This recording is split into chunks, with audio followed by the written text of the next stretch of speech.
Okay first of all मु कहवाक चाहे के टोपी मिश्रा गोटे स्टेटमेंट उठे से स्टेटमेंट है मैथ्यू चैप्टर 28 यही चैप्टर जदि आम देखा यही चैप्टर रे जीशुंकर पुनरुत्थान विषय कह यही चैप्टर को नहीं कि फर्स्ट वर्स ए वर्स को नहीं कि से कहउछंती कि जीशुंकर अन्य स्त्री माने भी थिले बोली सेटारे जदि आमे देखिया हिंदी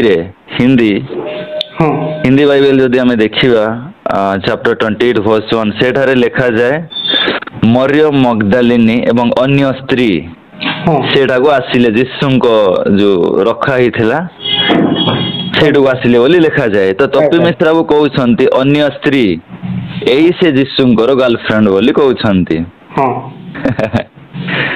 एटा जदि आपण देखिबे इंग्लिश वर्जन रे किबा ओडिया वर्जन रे आपण क्लियरली बुझी पारिबे स्त्री कहा को कहा जाए एटा से जानिया कथा किंतु तांगो पाकरे ते बुझिबा को ज्ञान काहे तो एथिरे हम जानि पारछु जीशुंकर कोनोसी गर्लफ्रेंड नथिले एई माने अन्य मरियम अर्थात सेठी बहुत सी मरियम थिले एवं जीशुंकर माता भी थिले एवं से माने समाधि निकट को आस्थिले राइट तो चलते देखिए रही बात श्री कृष्ण विषय तो कौन कह आज्ञा छाड़ू मुझे ही हिंदू धर्म आज छाड़ी निहाती आज्ञा मोर स्टोरी कहीदे एटा किछि वर्ष पूर्वर कथा अनेक लोक ख्रिस्टियानिटी एक्सेप्ट करुछंती किछि न जानिकी भी अनेक लोक एक्सेप्ट करुछंती जानिकी किंतु मु से जानिबा कैटेगरी आछि मु अनेक विषय स्टडी कली जेमिति Quran Veda Upanishad Puranas because I was worshiping to Shiva and Krishna. I was loving also Sri Krishna. He was my favorite god. तो स्पेसिफिक मु शास्त्र पढ़िली जे शास्त्र गुडा करे कोन लेखा जाईछि एवं भगवान विषय रे कोन कहा जाईछि आगे तो मु बाइबल भी पढ़िली अनेक विषय पाठ कली कुरान पढ़िली एवं एमिति कौनसी शास्त्र नाही जोटा कि मु पाठ करी नाही ओके ओके ओके तो कुरान एवं अनेक विषय मु पढ़ी जेमति कि मनुस्मृति हैला अष्टादश पुराण मानकर अनेक पुराण आसुची इवन जो वेद उपनिषद ए गुडा को मध्य मु अध्ययन करिछि ओके सेही सब हम परे कथा हेबा किंतु मेन मुद्दा एहा जे श्री कृष्ण एवं जीशु आमे प्रथमे देखिले जीशुंकर कौनसी गर्लफ्रेंड नाही कारण से पवित्र परमेश्वर अटंती से देह बंथ ही पृथ्वी पृष्ठ को आसीथिले मनुष्य माननकु पाप उद्धार करिया निमंते तो आसंतु एबे आमे देखिया के श्री कृष्णंकर केतेटा गर्लफ्रेंड थिले कारण टोपी मिश्रा बु श्री कृष्ण को मानुछंती एवं श्री कृष्ण को निजर रहनुमा रूप रे से नै छंती आज्ञा जहां को से निजर रहनुमा बोली कहउछंती कम से कम तांको विषय रे तो स्थे जानिया कथा हां मु एक्चुअली भाबुथिली टोपी मिश्रा बु बहुत ज्ञानी हेइथिबे अनेक शास्त्र से पाठ करिथिबे अनेक शास्त्र ज्ञान तांगो पाकरे थिबो किंतु गोटे डिबेट मु देखिली न्यूज रूम रे जो कि हम क्रिश्चियन भाई मानक सहित कहउथिले करूथिले तो से डिबेट रे से कहिसंती जो प्रकार भाव रे श्री कृष्णंकर जन्म रु मरण वृत्तांत पर्यंत भगवत गीता रे लिखा है आज्ञा देखंतु भगवत गीता रे ना तो श्री कृष्णंकर जन्म वृत्तांत अछि ना मरण वृत्तांत अछि ताले तो कहि काहेकि से किछि जानि नहांती खाली से सुनि देइछंती जे समस्त विषय भगवत गीता रे अछि फर्स्ट ऑफ ऑल मु कहबाकू चाहे भगवत गीता कौन भगवत गीता महाभारत रो गोटे पार्ट अंश मात्र आ किछि नुह अच्छा जदि आपण Bhagavad Gita chapter number 2 पढिबे सेठारे clear भाव रे लिखा अछि आमे तो जानिछु महाभारत युद्ध पांडव एवं कौरव मानक मध्य रे हेइथिला पांडव मानकर भाई थिले 100 कौरव अच्छा तो जेते बेले पांडव आसुछंती अर्जुन एई फैमिली रो आसुछंती जेते बेले मानक मध्य रे युद्ध होउथला आरंभ होउथला सही समय रे अर्जुन कहउछंती श्री कृष्ण को मु एई युद्ध करि पारिबिनी महाशय कारण से माने मोर भाई बंधु कुटुंब मोर गुरु ଏମାନଙ୍କୁ ମୁଁ କେମିତି ଯୁଦ୍ଧ କରିବି। ଅର୍ଜୁନ ସେଇ ସମୟରେ ନାସ୍ତି କରୁଥିଲେ। ସେଇ ସମୟରେ ଶ୍ରୀକୃଷ୍ଣ ଯୋଉ ଆଡଭାଇସ ଦଉଛନ୍ତି ଅର୍ଜୁନକୁ ଉସ୍କଉଛନ୍ତି ଆଉ କହୁଛନ୍ତି ଯଦି ତୁମ୍ଭେ ଜିତିବ ତାହେଲେ ସଂସାରକୁ ତୁମ୍ଭେ ଜୟ କରିବ ଏବଂ ସମସ୍ତ ବିଳାସ ତୁମ୍ଭେ ଭୋଗ କରିବ। ଯଦି ତୁମ୍ଭେ ମୃତ୍ୟୁବରଣ କରିବ ତାହେଲେ ସ୍ୱର୍ଗରେ ତୁମକୁ 1000ଟା ଅପ୍ସରୀ ମିଳିବେ। ଏଇ କଥା ମହାଭାରତରେ ଉଲ୍ଲେଖ କରାହେଇଅଛି। ସ୍ୱର୍ଗରେ ମଧ୍ୟ ମିଳିବେ ନାଇଁ? ସ୍ୱର୍ଗରେ 1000 ରାଜକନ୍ୟା ମିଳିବେ ସେଇଠି, ଯୋଉଟା କି ଅପ୍ସରା ଆମେ କହିଥାଉ। ଆଚ୍ଛା ଆଚ୍ଛା। ମୁସଲିମରେ 72 ଏଇଠି 1000 ଦେଖନ୍ତୁ। ହଁ ତ ସେ ବିଷୟ ମୁଁ ପରେ କହିବି। ଆଚ୍ଛା। ତ ଯୋଉ ଆଡଭାଇସ ଦେଲେ ଶ୍ରୀକୃଷ୍ଣ ଅର୍ଜୁନକୁ ସେଇଟା ହିଁ ଭଗବତ ଗୀତା। ଆଚ୍ଛା। ତ ତପି ମିଶ୍ର ବାବୁ କହୁଛନ୍ତି, ତା ପୂର୍ବରୁ ମୁଁ ଏହା କହିବାକୁ ଚାହେଁ ଭଗବତ ଗୀତାରେ 700ଟି ଶ୍ଲୋକ ଅଛି, ମାତ୍ର 700ଟି ଶ୍ଲୋକ। ଭଗବତ କଣ ଗୀତାରେ 700ଟି ଶ୍ଲୋକ ମଧ୍ୟରେ ଶ୍ରୀକୃଷ୍ଣଙ୍କର ଜନ୍ମରୁ ମରଣ ବୃତ୍ତାନ୍ତ ବର୍ଣ୍ଣନା କରାଯାଇପାରେ? ସେଇଟା ନା ତ ଶ୍ରୀକୃଷ୍ଣଙ୍କର ଜନ୍ମ ବୃତ୍ତାନ୍ତ ନା ମରଣ ବୃତ୍ତାନ୍ତ ଉଲ୍ଲେଖ କରାହେଇଛି। ସେଇଠି କେବଳ ଆଡଭାଇସ ଅଛି ଅର୍ଜୁନଙ୍କୁ, ଆଉ କିଛି ନୁହେଁ। ସେଇଟା ଥିଲା ଭଗବତ ଗୀତା। ଓକେ।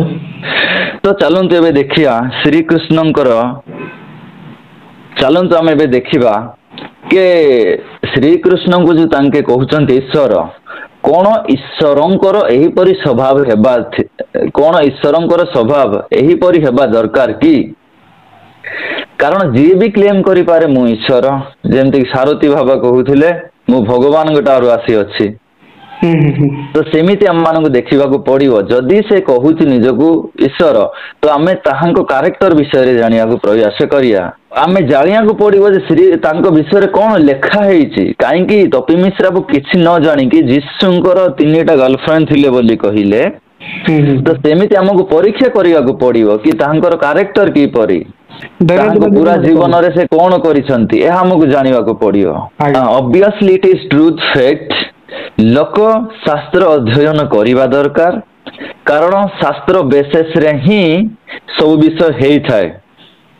ମୁଁ ହିନ୍ଦୁ ଭାଇ ମାନଙ୍କୁ ମଧ୍ୟ କହିବି, ଆପଣମାନେ ଆପଣମାନଙ୍କର ପୁରାଣ ଶାସ୍ତ୍ରକୁ ପାଠ କରନ୍ତୁ। ଆଉ ଖ୍ରୀଷ୍ଟିଆନ ଭାଇ ବନ୍ଧୁ ମାନଙ୍କୁ ମଧ୍ୟ କହିବି, ଆପଣମାନେ କେବଳ ବାଇବେଲ ପଢୁଛନ୍ତି ତାହା ଆମ ପାଇଁ ଯଥେଷ୍ଟ ନୁହଁ। ଆମମାନଙ୍କୁ ସମସ୍ତ ବିଷୟ ଜାଣିବାକୁ ପଡିବ, ହିଷ୍ଟ୍ରି ଜାଣିବାକୁ ପଡିବ, ପୁରାଣ ଉପନିଷଦ ଜାଣିବାକୁ ପଡିବ, ବେଦ ଶାସ୍ତ୍ର ଅଧ୍ୟୟନ କରିବାକୁ ପଡିବ, ସମସ୍ତ ଜ୍ଞାନ ଆମକୁ ରଖିବାକୁ ପଡିବ। ତ ଏବେ ଆମେ ଆସିବା ଶ୍ରୀକୃଷ୍ଣଙ୍କର ବାୟ ମେନସନ 16,008ଟି ଶ୍ରୀକୃଷ୍ଣଙ୍କର ପତ୍ନୀଗଣ ବାୟ ମେନସନ 16,108ଟି ଥିଲେ। ଏହା ମୁଁ ଆପଣମାନଙ୍କୁ ପ୍ରୁଭ କରିବି ଏବଂ ଶାସ୍ତ୍ର ପ୍ରମାଣ ସହିତ ଆପଣମାନଙ୍କୁ ମୁଁ ଦେଖେଇବି। ଏଇଟା ମୁଁ ଅନାର ଫନାର ଭକୁନି, ଯେମିତି ତପି ମିଶ୍ର ବାବୁ କହୁଛନ୍ତି। ଯାହା ଶାସ୍ତ୍ରରେ ଉଲ୍ଲେଖ କରାଯାଇଅଛି ତାହା ମୁଁ ଆପଣମାନଙ୍କ ସମ୍ମୁଖରେ ପ୍ରକାଶ କରିବି। ଏଥର ଆମେ ଶାସ୍ତ୍ରାଂଶ ପାଠ କରିବାକୁ ଯିବା। ବିଷ୍ଣୁ ପୁରାଣ ଅଂଶ ନମ୍ବର 5, ଅଧ୍ୟାୟ ନମ୍ବର 13, ଦେନ୍ ଶ୍ଲୋକ ନମ୍ବର, ଆପଣ ଏହାକୁ ପାଠ କରିପାରିବେ 12, 13, 14, 15। ଏଇ ଫୁଲ ଚାପ୍ଟର ହିଁ ସେଇ ବିଷୟରେ ଲେଖା ହେଇଅଛି ଯେ ଶ୍ରୀକୃଷ୍ଣ କିପରି ଭାବରେ ରମଣ କରୁଥିଲେ ଗୋପୀମାନଙ୍କ ସହିତ। ଚାଲନ୍ତୁ କୁछ ହାଇଲାଇଟେଡ ଭର୍ସେସ ପଢିବା। 13ରେ ଏହି ପ୍ରକାର ଭାବରେ ଲେଖା ଅଛି, तब कृष्ण चंद्र ने निर्मल आकाश, चंद्रिका और दिशाओं को सुभूषित करने वाली विकसित कुमुदिनी तथा वन खंडिक मुखर मधुर करों से मनोहर देखकर गोपियों के साथ रमण करने की इच्छा की। रमण रो अर्थ आपण जानिथिबे, कामकुता जागृत करिया बा काम भाव जागृत करिया। सेहीपरि श्रीकृष्ण गोपी मानक सहित रमण करने को इच्छा प्रकाश कले। एटा केबेर कथा, जो समय कि श्रीकृष्ण गोटे स्त्री मध्य विवाह करि नथिले, पूरा यंग समय कथा। यह उल्लेख करायाछि विष्णु पुराण 5म अंशर अध्याय नंबर 13 श्लोक नंबर 13 एही जगह उल्लेख करायाछि। तो सेमानक सहित रमण करने पई श्रीकृष्ण इच्छा कले। आ श्रीकृष्ण एथिपाई मध्य फेमस आमे जानि पारछे, कारण युवा गोष्ठी कहंती अरे श्रीकृष्ण मध्य भी ଯୁବା ସମୟରେ ଏହି ପ୍ରକାର କରୁଥିଲେ। ଏହି ପ୍ରକାର କରିବା ରମଣ କରିବା କୌଣସି ପ୍ରକାର ଭୁଲ ନୁହେଁ। ଆପଣ ଶୁଣିଥିବେ। ଠିକ ଠିକ। ତ ଏଠାରେ 17 ଶ୍ଲୋକରେ ଏପରି ଭାବରେ ଲେଖା ଅଛି, ବहान जाकर कोई गपी ने तो उनकी स्वर में स्वर मिलाकर धीरे धीरे गाने लगी और कई ने मन ही मन उनको स्मरण करने लगी। ତ ଆମେ ଦେଖିପାରୁଛୁ ଗୋପୀ ମାନେ ତାହାଙ୍କ ନିକଟକୁ ଗଲେ, କାରଣ ଶ୍ରୀକୃଷ୍ଣ ଗୋପୀ ମାନଙ୍କର ଜିନା ହାରାମ କରିଦେଇଥିଲେ। ଓହୋ ହୋ ହୋ। ହଁ ଭାଇ, ତ ଏଇଠି ଆମେ ଦେଖିବା ଆଉ ଗୋଟେ ଶ୍ଲୋକ 41 ଶ୍ଲୋକ ଆମେ ଦେଖିବା। ଏଠାରେ ଏଇ ପ୍ରକାର ଭାବରେ ଲେଖି ଅଛି। 41 श्लोक देखिए एठारे यही प्रकार भावरे उल्लेख करा जाए, तब उन गोपियों से एक का हाथ पकड़कर श्री हरि ने रास मंडल रचना की। देखंतु एटा शास्त्र पाठ करूछि भाई, जेतेबेले मु पाठ करूथिली मो मुंडो को भी काम दउ नथिला कि मु एटा को कंटेंट पढुछि। श्री कृष्ण कोआडे रामंकर अवतार, रामंकु कुहा जाय मर्यादा पुरुष। मर्यादा को उपरी मर्यादा पुरुष को ऊपर निज स्त्री को लात मारिक विदा करथिले। तो मु कहिबी आगामी वीडियोस रे कहिबी। उस समय उनके कर स्पर्श से प्रत्येक गोपियों की आंखों आनंद से मुझ जाती थी। तदंतर रास क्रीड़ा आरंभ हुई। उसमें गोपियों चंचल कंकण झनकर होने लगी और फिर क्रमश रास क्रीड़ा आरंभ हो गला। ओके, तो रास क्रीड़ा अर्थ आपण जानी पारुथिबे। मु अधिक किछि कहिबा को चाहुनी, कारण आपण समस्त बुझिवा लोक एटारे बसितांती। हमर दर्शक मानु कहि दियंतु। रास क्रीड़ा अर्थात झियो मानक सहित रोमांस करिया। ओके, तो आउ गोटे अध्याय में पाठ करिया। अध्याय 14 रो तार श्लोक नंबर 49 एठार यही प्रकार भाव लेखा अच्छी। वो रास रसिक अर्थात से गोपी मानक विषय कहा जाए, पिता माता और भ्राता आदि के रोकने पर भी रात्रि में श्याम सुंदर के साथ विहार करती थी। से ब्रज कन्या अर्थात गोपी मानक तांकर भ्राता भाई बंधु कुटुंब मना करुथिले मध्य सेही गोपी माने रात्रि समय रे गोपीगण श्याम सुंदरଙ୍କ सहित विहार करुथिले। विहार अर्थात चला बुला। आपण कहंतु बंधुगण, आजिका डेट रे जदि को झियो को पुओ सहित रात्रि रे बुलिबो तो ताकू कोन कहा जीवो, से झियो को कोन कहा जीवो एवं से पुओ को कोन कहा जीवो ना कौन कहते सर? आज्ञा आज्ञा। तापरे एइटी देखंतु, मानो करते हुए रात्रि के समय उसके साथ रमण करते थे। से माने रात्रि समय तो जाउथिले श्री कृष्णଙ୍କ निकटକୁ, काहेकि घर लोकଙ୍କ कथा भी से माने मानु नथिले। एही परि भाबरे श्री कृष्ण ब्रज ठारे लोक मानकर जीना चेन हाराम कर देइथिले। झियो मानकर तो छाड़, समस्ते तांको सहित रात्रि क्षेपण करिया को इच्छा करुथिले। श्याम सुंदर भला परम पुरुष भगवान से मध्य काहेकि हाथ छड़ा करिवे? काहेकि हिंदू लोक माने कहंती ना, पाने वाला चीज कभी छोड़ते नहीं। रात्रि के समय उनके साथ रमण करते थे और श्याम सुंदर मध्य रात्रि समय रमण करुथिले। एहा श्री विष्णु पुराण रे उल्लेख करा है अछि विस्तारित भावरे। आ कोन कहिबा को चाहिबे भाई? एबे आमे देखिबा श्रीमद् भगवत महापुराण। सेटारे को सिंगार रस मिले श्री कृष्णଙ୍କ विषय रे। अच्छा, भगवत महापुराण, यही श्रीमद् भगवत महापुराण ही श्री कृष्णଙ୍କ विषय वर्णना करे जन्मरु मरण वृत्तांत पर्यंत। ओके, श्रीमद् भगवत महापुराण 10म स्कंद रे आमे देखिबा।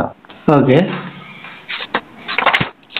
तो आपण पढ़िबे 33 अध्याय श्रीमद् भगवत महापुराण 10म स्कंद तार 33 अध्याय से पूरा चैप्टर ना ही महारास चैप्टर ମାନେ रास कौन आज्ञा टी कहे कि आपण अर्थात रासलीला आपण शुणी it is like that nothing else ओहो ओके तो आमे वर्तमान पाठ करिया श्रीमद् भगवत महापुराण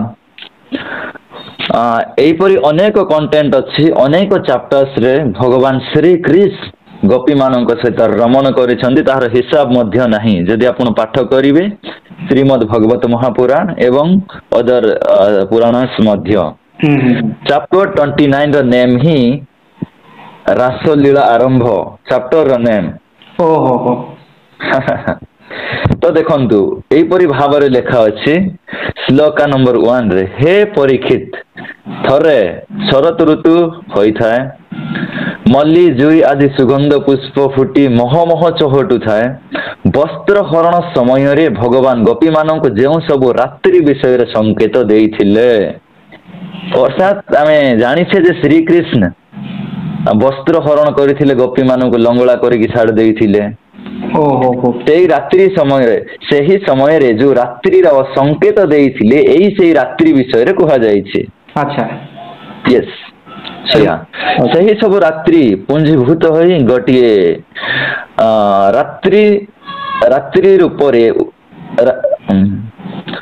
सही सब रात्रि पुंजीभूत होई गोटिए रात्रि रूपरे उल्लसित होउथाय भगवान सही सब सौंदर्य देखिले एवं देखि सारी से सब को दिव्य करिदेले गोपी माने तो एही परी मधुर समय अपेक्षा रे थिले श्री कृष्ण को चांस भी मिली गला ना कहीं से संकेत देइथिले सेही समय रे जो समय रे से गोपी मानकर वस्त्र हरण करिथिले अच्छा तो आमे पढ़िबा अनदर आयात ओके सर मो पढ़िबा को चाहू अछि 29 चैप्टर रा 41-42 श्लोक एठारी प्रकार भाव उल्लेख करा जाए हे परीक्षित भगवान श्री कृष्ण होउछंती सनक आदि जोगी गणर ओ शिवादि जोगेश्वरंकर मध्य ईश्वर गोपी मानकर व्यथा व्याकुलता पूर्ण कथा सुनी ताहंकर हृदय विचलित होई गला जदि भी से आत्माराम आत्मा रे ही निजे निज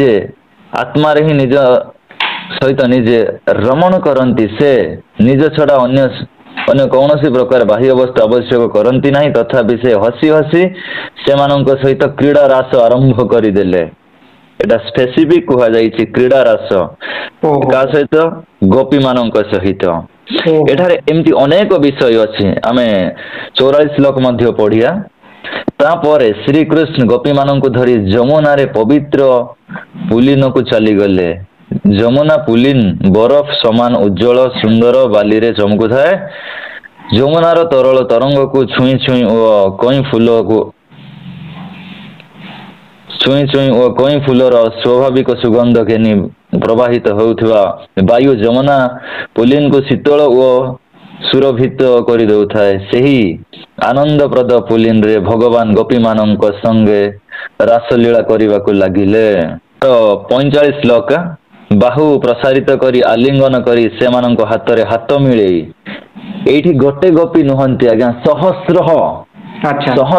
गोपी मानक सहित भगवान क्रीड़ा रास करुछंती रासलीला करुछंती बाहु प्रसारित करी आलिंगन करी से मानक हाथ रे हाथ मिलाई हास्य विनोद करी ओ से मानक नाना अंग स्पर्श पूर्वक से मानक आनंदित करी श्री कृष्ण गोपी मानक दिव्य प्रेम प्रदान कले एठारे श्री कृष्ण से मानकर विभिन्न अंग स्पर्श करुछंती सांग माने आजिका डेट रे जदि आमे श्री कृष्ण को मानिबा जदि जुबा हेइथिबा ताहेले आमे ताहंक ठारू कोन सिखिबा एहा द्वारा रेप बडे आम भारत वर्ष रे रेप मध्य हुए हाँ जेपर आमे देखिले प्रथम पत्नी एबे आमे देखिबा द्वितीय पत्नी जाम्बवती यहांक विषय उल्लेख करा जाए भगवत महापुराण स्कंद नंबर 10 चैप्टर नंबर 56 एवं श्लोका नंबर 29-30 एवं तार 36 श्लोक रे लिखा जाए से जाम्बवती को विवाह कले जाम्बवती किए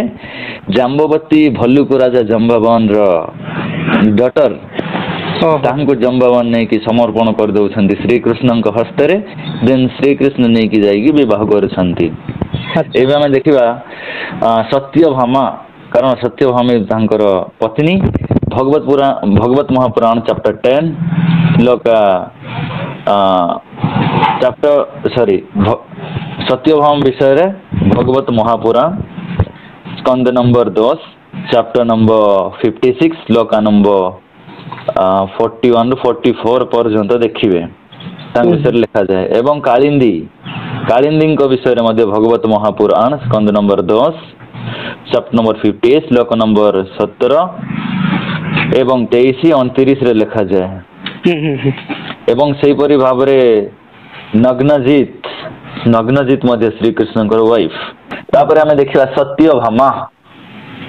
सत्यभामा कर गोटे भ्राता थिले जे कि श्री कृष्ण सहित किसी वाद विवाद हेइथिला और से हारी जाइथिले एवं हारी जाई श्री कृष्ण को निजर भौणी को दान कर देले।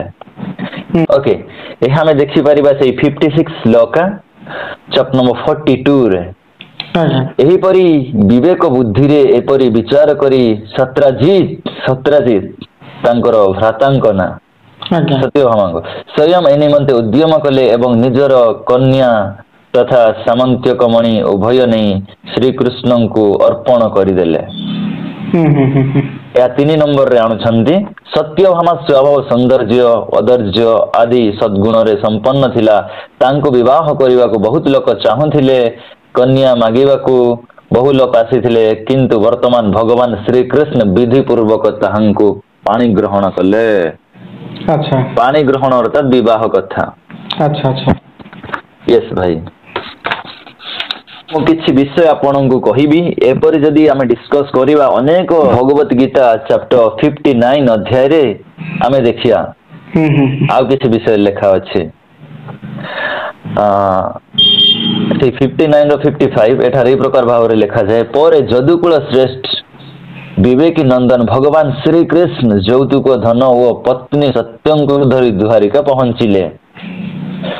ओके तापर लिखा जाए श्री कृष्णंकर पीयूषी श्रुत कीर्ति के कय देश रे विवाह करथिले श्री कृष्णंकर पीयूषी ठीक अछि तांकर कन्या नाम थिला भद्रा श्री कृष्णंकर पीयूषींकर झियो गोटे थिला तांकर नाम भद्रा। अच्छा भद्रांक भाई संतर्धन स्वतः प्रवृत्त होई भद्रांक श्री कृष्ण हस्तरे समर्पण करदेले और श्री कृष्ण भद्रांक सहित पानी ग्रहण कले। अच्छा एठी आपण कोन देखिबाको पाउछंती श्री कृष्णंकर पीयूषी अन्य देश रे विवाह करथिला श्री कृष्णंकर पीयूषींकर झियो को श्री कृष्ण पानी ग्रहण करूछंती अर्थात विवाह करूछंती ओ तांको झियो को आगा। हां तो मो पीयूषी रो झियो मते कोन हबो भाई हबो मो कोन मो भौणी विवाह हेबे किंतु श्री कृष्ण करिसंती। तो आजिका डेट रे जे कहउछंती श्री कृष्ण भगवान एवं तांको फॉलो करूछंती सेमानंकर अवस्था जे कोन हबो आपण भाबंती। अरे आउ लेखा अछि एतिगी रे सरुनी आ गोटे तांकर पत्नी लक्ष्मणा मध्य प्रदेश रे राजांकर लक्ष्मणा बोली गोटे कन्या थिला से अत्यंत सुलक्षणा थिला गरुड़ जेपरी स्वर्गरु अमृत अहरण करी नहीं थिला भगवान श्री कृष्ण सेही परी एकुटिया जाई स्वयंवर सभारु सेही कन्या को हरण करी नहीं आसिले। अच्छा अच्छा एही झियो को मध्ये श्री कृष्ण जाई की माने चुरई की नहीं आसुछंती बलपूर्वक कोन भगवानंकर स्वभाव एपरी हेबा दरकार की। तापर तळे लेखा गल हे परीखी श्री कृष्णंकर आउरी सहस्र पत्नी मध्य थिले सहस्र पत्नी से 16,000 विषय रे कहा जाइछि। अच्छा जो मु कहउथिली पूर्वरु 16,100 थिले श्री कृष्णंकर पत्नी। आज्ञा तो ए विषय हम जानिया को हेले चैप्टर 59 पढिया को पढियो से चैप्टर 59 रे लिखा अछि तार 32 रु 36 पर्यंत। आज्ञा एठार ए प्रकार भाव रे उल्लेख करा जाए श्रीमद् भगवत महापुराण एबे जेतिकी भी कथा कहिली फास्ट रे मु कहिथिली सेडा विष्णु पुराण रो एडा श्रीमद् भगवत महापुराण। अच्छा तबे नर भीतर को जाई से देखिले 32 नर भीतर को जाई से देखिले जे नरकासुर विभिन्न राजा मानकर 16,000 କନ୍ୟାଙ୍କୁ ବଳପୂର୍ବକ ଧରି ଆଣି ତାର ଅନ୍ତପୁରରେ ବନ୍ଦୀ କରି ରଖିଛନ୍ତି। କିଏ ଇଏ ନରକାସୁର ରାଜକନ୍ୟାଙ୍କୁ ନେଇକି ଆସିଥିଲେ ବନ୍ଦୀ କରିବା ନିମନ୍ତେ ଆଚ୍ଛା ଅନ୍ତପୁରରେ। ତ ହୁଁ ଅନ୍ତପୁରକୁ ଆସିଥିବା ନରଶ୍ରେଷ୍ଠ ଭଗବାନ ଶ୍ରୀକୃଷ୍ଣଙ୍କୁ ଦେଖି ସେହି ରାଜକୁମାରୀ ମାନେ ମୋହିତ ହୋଇଗଲେ। ଆଚ୍ଛା ସେମାନେ ବନ୍ଦୀଶାଳରେ ଅଛନ୍ତି, ଦୁଃଖିତ ଅବସ୍ଥାରେ ଅଛନ୍ତି, ଶ୍ରୀକୃଷ୍ଣଙ୍କୁ ଦେଖି ମୋହିତ ହଉଛନ୍ତି। ଆଚ୍ଛା ଆଚ୍ଛା, ତାପରେ ଆମେ ପଢିବା 34 ଶ୍ଲୋକ ଏପରି ଭାବରେ ଲେଖା ଅଛି। ପ୍ରତ୍ୟେକ କୁମାରୀ ପୃଥକ ସେ ଆକ୍ଚୁଆଲି ସେଇଠି ମୋହିତ ହେଇଗଲେ। ତା ତଳ ଶ୍ଲୋକରେ ଶ୍ରୀକୃଷ୍ଣ ସେମାନଙ୍କୁ ମୁକ୍ତ କରିଦେଲେ ହୁଁ ସେ ନରକାସୁରଙ୍କୁ ମାରି। ଆଚ୍ଛା ତାପରେ ସେମାନଙ୍କୁ ନେଇକି ଆସିଲେ। ହୁଁ ତାପରେ ଦେଖନ୍ତୁ, ପ୍ରତ୍ୟେକ ରାଜକୁମାରୀ ପୃଥକ ପୃଥକ ଭାବରେ ମନେ ମନେ ନିର୍ଣ୍ଣୟ କଲେ ଏହି ଶ୍ରୀକୃଷ୍ଣ ମୋର ପତି ହୁଅନ୍ତୁ, ହୁଁ ବିଧାତା ମୋର ଏହି ଅଭିଳାଷ ପୂର୍ଣ୍ଣ କରନ୍ତୁ। ତାପରେ ଆମେ ଦେଖିବା 41 ଶ୍ଲୋକା। ତାପରେ ଭଗବାନ ଏକା ବେଳେ ଭିନ୍ନ ଭିନ୍ନ ଭାବନାରେ ସରି 41 ତାପରେ ଭଗବାନ ଏକା ବେଳେ ଭିନ୍ନ ଭିନ୍ନ ଭବନରେ ଭିନ୍ନ ଭିନ୍ନ ରୂପ ଧରି ଶାସ୍ତ୍ରୀୟ ପ୍ରଣାଳୀରେ 16,100 ରାଜକୁମାରୀ ମାନଙ୍କ ସହିତ ପାଣି ଗ୍ରହଣ କଲେ। ଆଚ୍ଛା ଅର୍ଥାତ୍ ଅନ୍ୟ ଟ୍ରାନ୍ସଲେଟରେ ଏହିପରି ଭାବରେ ଲେଖା ଅଛି, ଅନ୍ୟ ଟ୍ରାନ୍ସଲେଟର ଏହିପରି ଭାବରେ ଲେଖା ଅଛି, ଏକା ଥରକେ ବିଭିନ୍ନ ରୂପରେ ଭଗବାନ ଶ୍ରୀକୃଷ୍ଣ ସେଇ 16,100ଟି ଝିଅ ମାନଙ୍କ ସହିତ ସମ୍ଭୋଗ କଲେ। ଆଚ୍ଛା ଆଚ୍ଛା ଏହା ଥିଲା ବନ୍ଧୁଗଣ ଶ୍ରୀକୃଷ୍ଣଙ୍କର ଷ୍ଟୋରି। ସେ କୁପରି ଭାବରେ ଅନେକ ପତ୍ନୀ ଗଣଙ୍କୁ ବିବାହ କରିଥିଲେ ଏବଂ ଗୋପ ନାରୀ ମାନଙ୍କୁ ସେ ଜିନ ହାରାମ କରିଦେଇଥିଲେ ଆଚ୍ଛା ଏବଂ ସେମାନଙ୍କୁ ରମଣ କରୁଥିଲେ। ନିହାତି whatever I talked I said you in scriptures. Okay ଆପଣଙ୍କୁ ମୁଖ୍ୟ ଶାସ୍ତ୍ର ଶ୍ରୀମଦ୍ ଭଗବତ ମହାପୁରାଣ ପାଠ କରିବାକୁ ପଡିବ। କାରଣ ଶ୍ରୀମଦ୍ ଭଗବତ ମହାପୁରାଣରେ ଶ୍ରୀକୃଷ୍ଣଙ୍କର ସମସ୍ତ ସିଂହାର ରସ ବର୍ଣ୍ଣନା କରାଯାଇଛି। ଆପଣ ଭଗବତ ଗୀତା ପଢିଲେ କିଛି ଜାଣିପାରିବେନି। ୟେସ୍, ତ ମୁଁ ଶେଷରେ ଆମ ଖ୍ରୀଷ୍ଟିଆନ ଭାଇ ମାନଙ୍କୁ ଅନୁରୋଧ କରେ, ଆପଣ କେବଳ ବାଇବେଲ ପାଠ କରନ୍ତୁନି, ସମସ୍ତ ବିଷୟକୁ ପାଠ କରନ୍ତୁ, ସମସ୍ତ ବିଷୟକୁ ଶିଖିବାକୁ ଆପଣ ଟ୍ରାଏ କରନ୍ତୁ। ଏହା ଗୋଟେ ପ୍ରକୃତ ଖ୍ରୀଷ୍ଟିଆନର ଲକ୍ଷଣ। ଆଜ୍ଞା ମୁଁ କହିବାକୁ ଚାହୁଁଛି ଯେ ଏଇ ଭିଡିଓ ତପି ମିଶ୍ର ବାବୁ ଏବଂ ସମସ୍ତ କଟ୍ଟର ହିନ୍ଦୁ ଭାଇ ମାନଙ୍କ ନିକଟକୁ ସେୟାର କରନ୍ତୁ, ଯେ କି ଶ୍ରୀକୃଷ୍ଣଙ୍କୁ ଏକ ପୁରୁଷ ଉତ୍ତମ ମର୍ଯ୍ୟାଦା ଉତ୍ତମ ଭାବରେ ମାନନ୍ତି। ଦେଖିବା ଏଇ ଭିଡିଓ ଦେଖିଲା ପରେ ସେମାନେ କେମିତି ମାନିବେ ଭଗବାନ ଶ୍ରୀକୃଷ୍ଣଙ୍କୁ ପୁରୁଷ ଉତ୍ତମ। ଭିଡିଓ ସମାପ୍ତ ହେବା ପୂର୍ବରୁ ଗୋଟେ ବିଷୟ କହିବାକୁ ଚାହେଁ ଭାଇ ମୁଁ। ଆଜ୍ଞା କୁହନ୍ତୁ। ତ ଏହି ସବୁ ବିଷୟ ଦେଖିକି ମୁଁ ହିନ୍ଦୁ ଧର୍ମ ପରିତ୍ୟାଗ କଲି ଏବଂ ଖ୍ରୀଷ୍ଟିଆନିଟିକୁ ଆସିଲି। ଏହା ଥିଲା ମୋର କିଛି କାହାଣୀ। ବିଶେଷ ଧନ୍ୟବାଦ ପ୍ରକାଶ ଭାଇଙ୍କୁ ଏବଂ ତାଙ୍କ କାହାଣୀକୁ। ହିନ୍ଦୁ ଏବଂ ସନାତନୀ ଧର୍ମର ଲୋକମାନେ, ଭାଇମାନେ, ଖ୍ରୀଷ୍ଟ ମୋର ପ୍ରିୟମାନେ ସମସ୍ତେ ଏହି ଭିଡ଼ିଓକୁ ସେୟାର କରନ୍ତୁ ବହୁ ମାତ୍ରାରେ। ଧନ୍ୟବାଦ।